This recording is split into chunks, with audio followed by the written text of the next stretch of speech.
Yo les traders, j'espère que vous allez bien. C'est Ramsès, le trader sympa du quartier. Je suis trader, je suis sympa, peut-être que je suis dans ton quartier, qui sait. Et bien, aujourd'hui dans cette vidéo, une vidéo un peu spéciale, on va parler de CRT. Pour ceux qui ne savent pas, c'est quoi le CRT? Le CRT, c'est une abréviation pour dire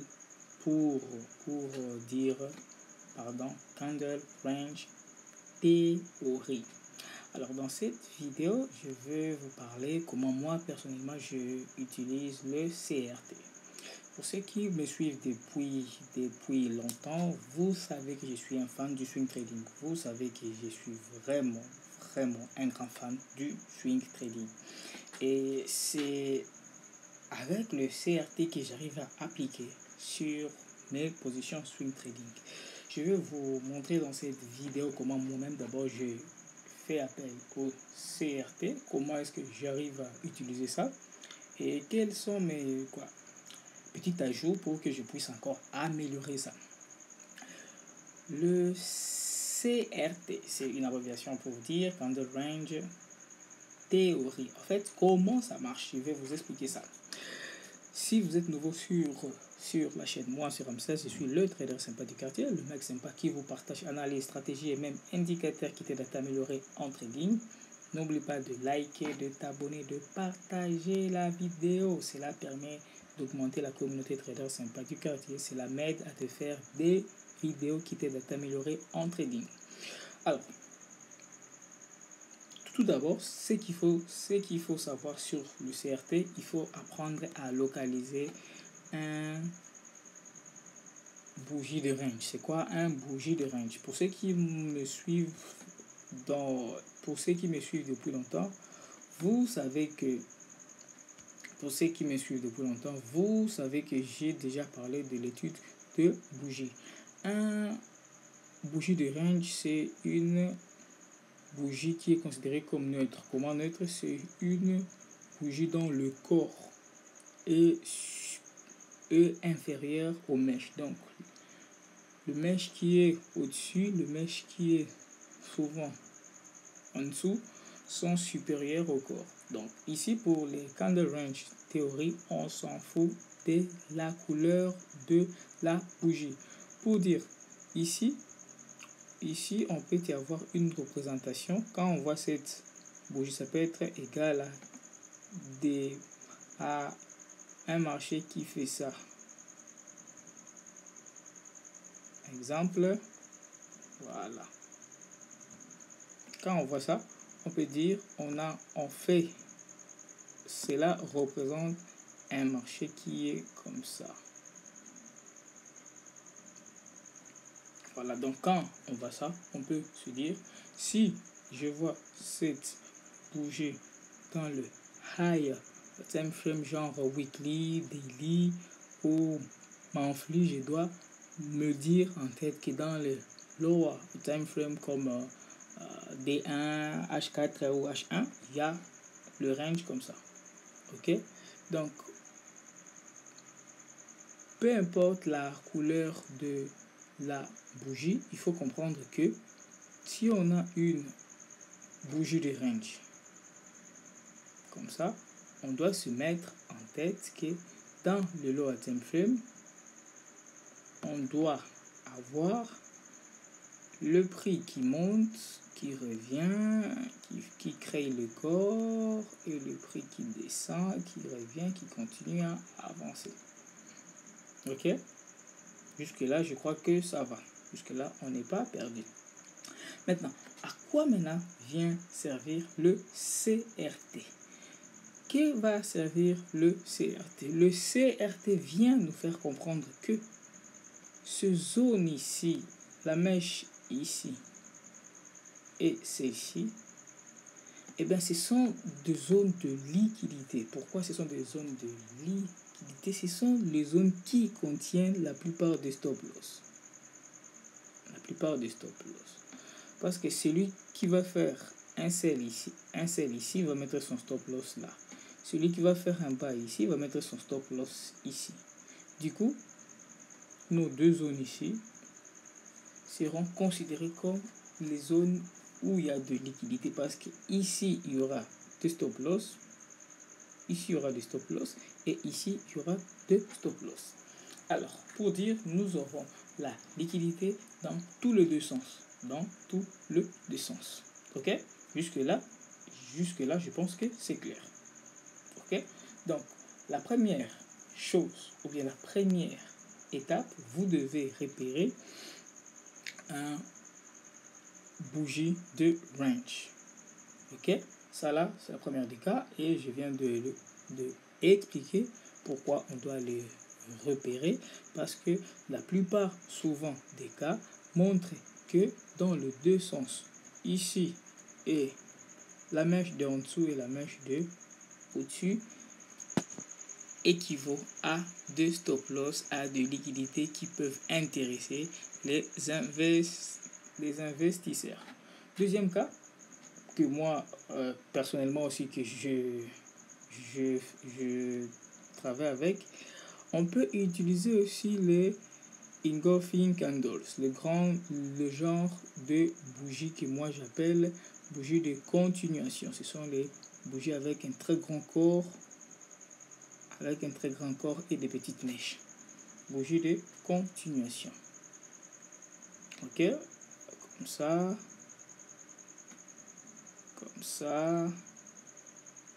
OK. Ces bougies, ce sont souvent deux bougies qui déterminent en fait une direction. Ils peuvent être comme ça. Si c'est ça, c'est pour une bougie baissière. Pardon, si elle est baissière, elle va faire ça. Ça, c'est pour une bougie baissière. Si elle est haussière, elle va faire ça. Voilà. En fait, il détermine la direction. Mais malgré ça, je le prends aussi en considération, car une de zone sera considérée comme une zone de liquidité, et je vais vous l'expliquer pourquoi je le prends et dans quel cas je le prends. Il y a cette zone ici, il y a cette zone ici où je mets le petit symbole de dollar juste pour faire comprendre que ce sont des zones importantes, ce sont des zones qui vont nous servir. Jusque là, on est tous d'accord. Maintenant, imaginons si j'ai ces bougies, si j'ai une bougie pareille, et que le prix fasse une prise de liquidité, et que le prix fait une prise de liquidité vers le bas, clôture comme ça. Là, je vais être tenté de faire quoi? De faire un buy pour targeter le plus haut point de notre mèche. Et dans le cas contraire,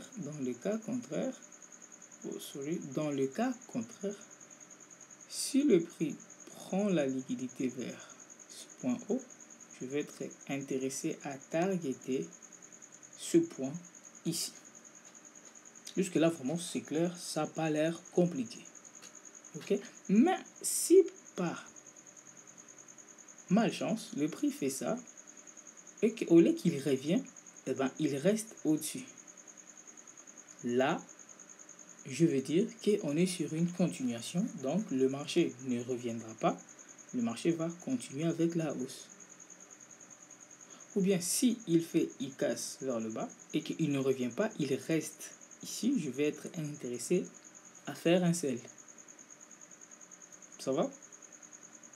Donc ce qu'il faut comprendre sur le candle range est que nos deux zones de liquidité, l'une d'elles doit être prise. J'ai mis un petit symbole de dollar ici, l'une d'elles doit être prise. Alors le prix doit juste prendre la liquidité et revenir. Donc il prend la liquidité, il revient, il clôture à l'intérieur pour aller chercher cette zone.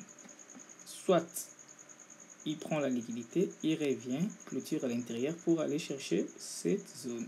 C'est même de là que vient ce petit dessin que je vous ai fait. Ceci représente une prise Ceci représente un modèle de buy. On a notre high, notre low, une prise de liquidité, clôture à l'intérieur. Le prochain est supérieur à celui-ci, donc on cherche celui-là. Là, c'est bon. Pour le plan de sel, c'est dans le même cas, mais dans le cas inverse. Voilà. Jusque là, je vois que c'est clair pour tout le monde, il n'y a pas trop de questions. Maintenant, moi, il y a un petit ajout que j'ajoute personnellement, c'est le trendline. Pour valider tout ça, moi, j'ajoute ce qu'on appelle un trendline. Que ce soit dans le cas de buy, tout comme que ce soit dans le cas de sell, tout comme que ce soit dans le cas de sell, moi, j'ajoute un trendline. Ok? C'est ça le petit ajout que je fais pour me rassurer que voilà, si je le prends, eh ben, mon prochain target sera là. Ok? Donc, je reviens une fois de plus en arrière pour me rassurer que vous avez compris. Perso, le CRT représente le Candle Range Theory. Candle Range, c'est pour dire la théorie des bougies de range. Ok?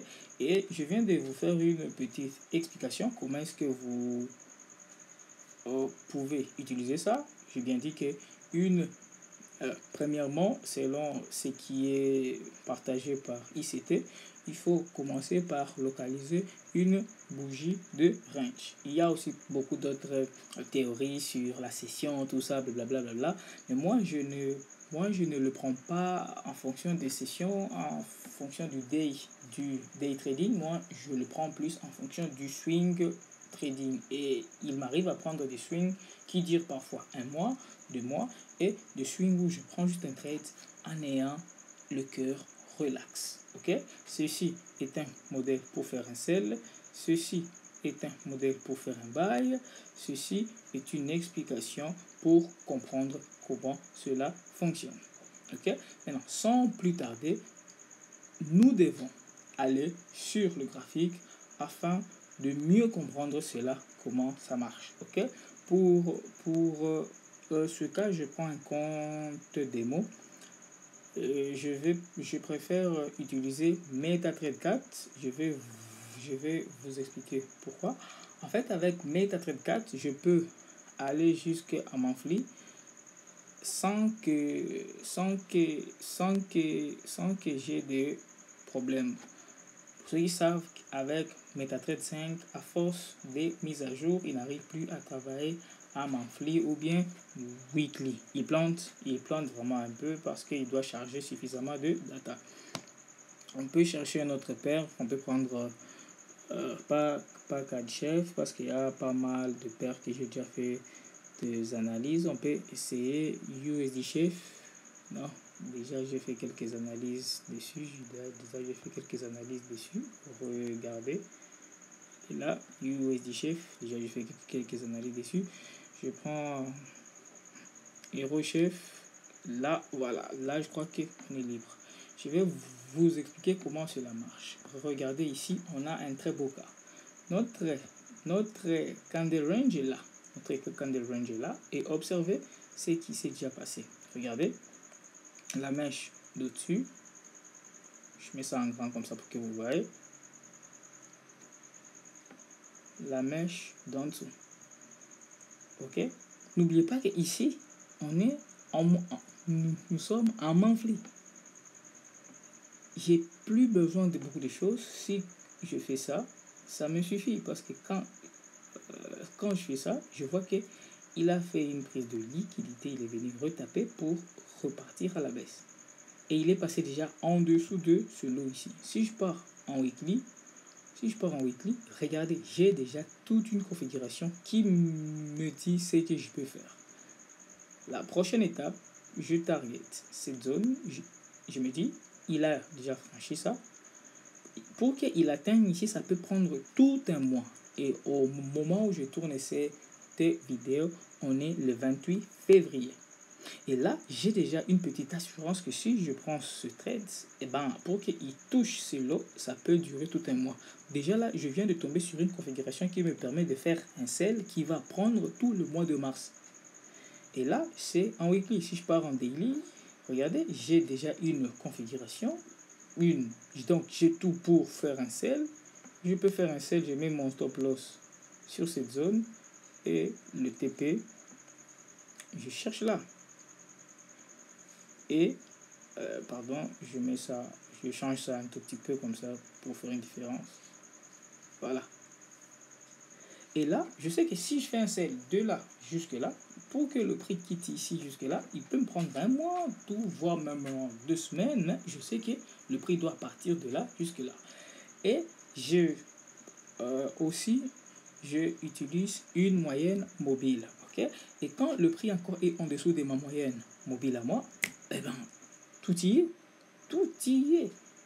Okay? Pour moi, le CRT me permet de localiser les zones de liquidité qui peuvent être pour moi intéressants à avoir une direction du marché. Donc pour moi, je utilise ça comme plutôt un biais. Et là, je viens d'avoir un biais qui est monthly. J'ai une direction qui est monthly. Ça va? Ok. On peut chercher d'autres cas. Ici. Exemple, observez. Ici, on est en monthly. J'ai liquidity down, celui d'en bas, celui d'au-dessus. Certes, la troisième n'a pas atteint ses highs, mais quand même, on a eu une bougie qui a duré un mois en buy.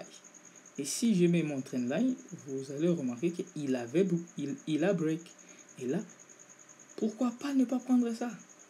Si je pars en daily, vous allez vous rendre compte que c'était une opportunité qui s'est passée. C'est vrai, il n'est pas parti loin, mais quand même, il nous a fait un buy. Ok? C'est vrai, il n'est pas parti loin. Mais regardez, on a 1, 2, 3, 4, 5 bougies. Ou bien, c'est pas combien de bougies de D1 qui vont dans notre direction. C'est déjà beaucoup. Ok?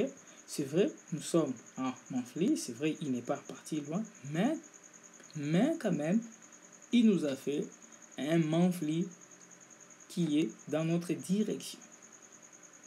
Maintenant, il y a des cas où, je peux prendre ce cas ici, exemple, et regardez ce cas ici. On a ce candle range, voilà. Au lieu qu'il retrace à l'intérieur, celui-ci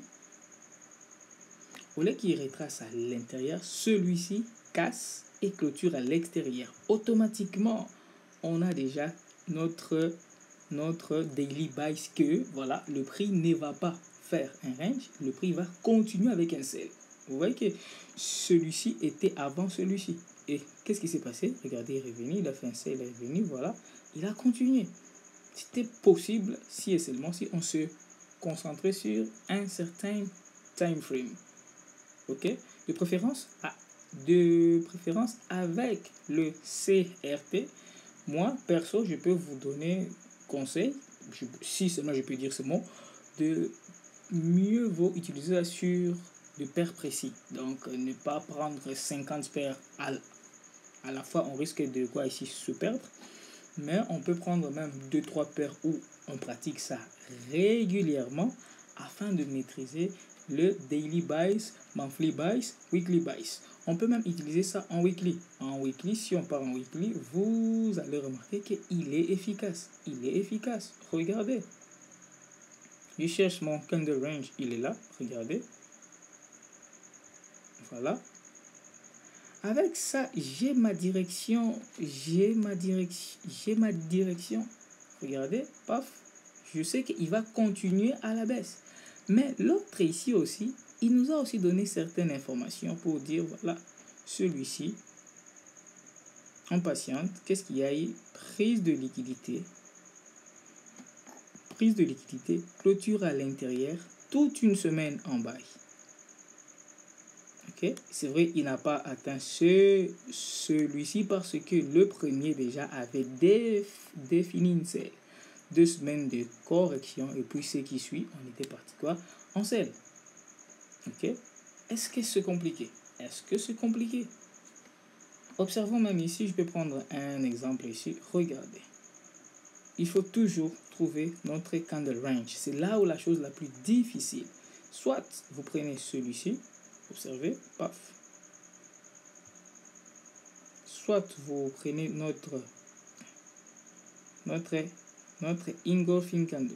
Regardez, prise de liquidité, c'est vrai, on a fait toute une semaine en net, mais le prochain, il a franchi. Qu'est-ce qui s'est passé la deuxième semaine?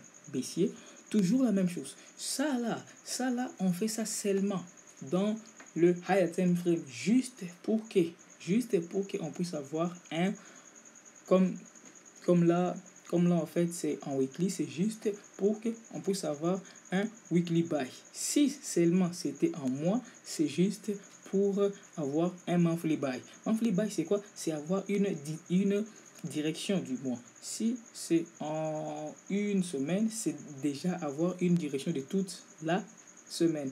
Et là, en monthly buy, je vois qu'ici, nous sommes en sell. Et quand je viens en weekly, l'analyse confirme que nous sommes en sell. Et quand je viens en daily, eh ben, j'ai tout pour faire un sell. Et là, je peux dire, et là, je peux faire facilement un sell parce que j'ai toutes mes analyses personnellement qui valide ce sell. Et là, je peux prendre ce sell en fonction de mes risques. Voilà, là, maintenant, c'est à vous de voir comment est-ce que vous prenez vos risques, comment vous gérez vos sells. OK? Alors, je dis le CRT. Moi, je utilise le CRT précisément. Je utilise le CRT précisément en weekly W1, en monthly, ok, pas en daily. Je n'utilise pas ça en daily. Je n'utilise pas ça en daily parce que moi, perso, je fais du swing trading. Je fais du swing trading. Quand je fais du swing trading, j'ai besoin d'avoir une direction pour toute une semaine. J'ai besoin de savoir si le prix sera haussier pendant toute une semaine ou bien baissier pendant toute une semaine. Haussier pendant tout un mois, baissier pendant tout un mois. Et pour ces analyses, je préfère utiliser MT4 parce que si vous observez bien, MT4, on peut vraiment aller en monthly, en weekly, sans que même le marché commence à planter. Si on part en monthly même sur Gold, on va se rendre compte que voilà, sur Gold, on a notre candle range ici, qui est là. Le prochain était pris ici. Regardez. Prise de liquidité, pas pour venir chercher celui-ci. Et celui-ci a clôturé. Au-dessus, l'autre est parti. Vous voyez ça? Il est là devant vous. Il est là devant vous. Il marche. Okay? La chose la plus difficile à faire, c'est être capable de repérer le candle range liquidity. Le candle range liquidity.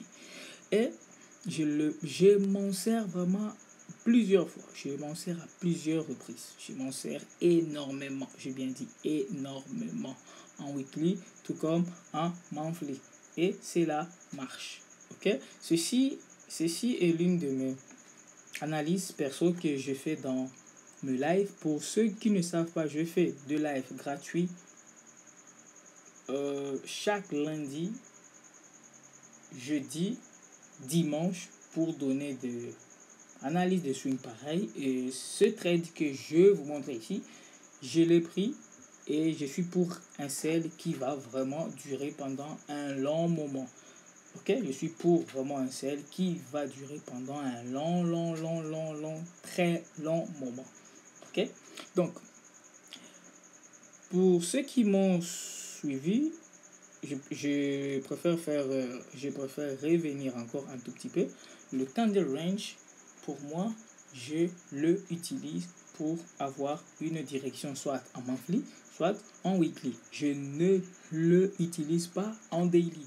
Et quand j'ai ces informations en monthly ou bien en weekly, je vais maintenant dans le lower time frame faire maintenant mes analyses personnelles. Comment est-ce que je fais? Si seulement vous faites le SMC, order block, je ne sais pas quoi, mais seulement le CRT vous a juste permis d'avoir une direction weekly, monthly pour prendre des très bons swings avec des risques vraiment très faibles. Ça va? J'espère que la vidéo était bonne. J'espère que tu as appris quelque chose de nouveau à travers le trader sympa du quartier. Si la vidéo t'a plu, n'oublie pas de liker, de t'abonner, de partager la vidéo. Cela permet d'agrandir la communauté trader sympa du quartier. Cela m'aide à te faire des vidéos qui t'aident à t'améliorer en trading. N'oublie pas, je fais de live chaque lundi, jeudi, dimanche, afin de analyser ensemble avec mes étudiants. C'est d'abord gratuit afin que vous puissiez voir ce que je fais personnellement. Et pour ceux qui m'ont suivi, tout le mois de février, on était sur un swing qui nous a fait du bien, qui nous a souri. On était sur un swing de AUD chef, et nous sommes toujours encore sur ce swing. Pour ceux qui m'ont suivi, nous sommes sur ce swing et nous allons encore le hold pendant un bon moment. Ok, c'était Ramsès, le trader sympa du quartier. Abonne-toi, like, partage. Rejoins-moi sur le canal Telegram où je partage ces analyses gratuites dans ma communauté publique. Et si tu es intéressé pour une formation, écris-moi en commentaire. Ramsès, le trader sympa du quartier. On se retrouve prochainement pour de nouvelles vidéos. Peace la famille.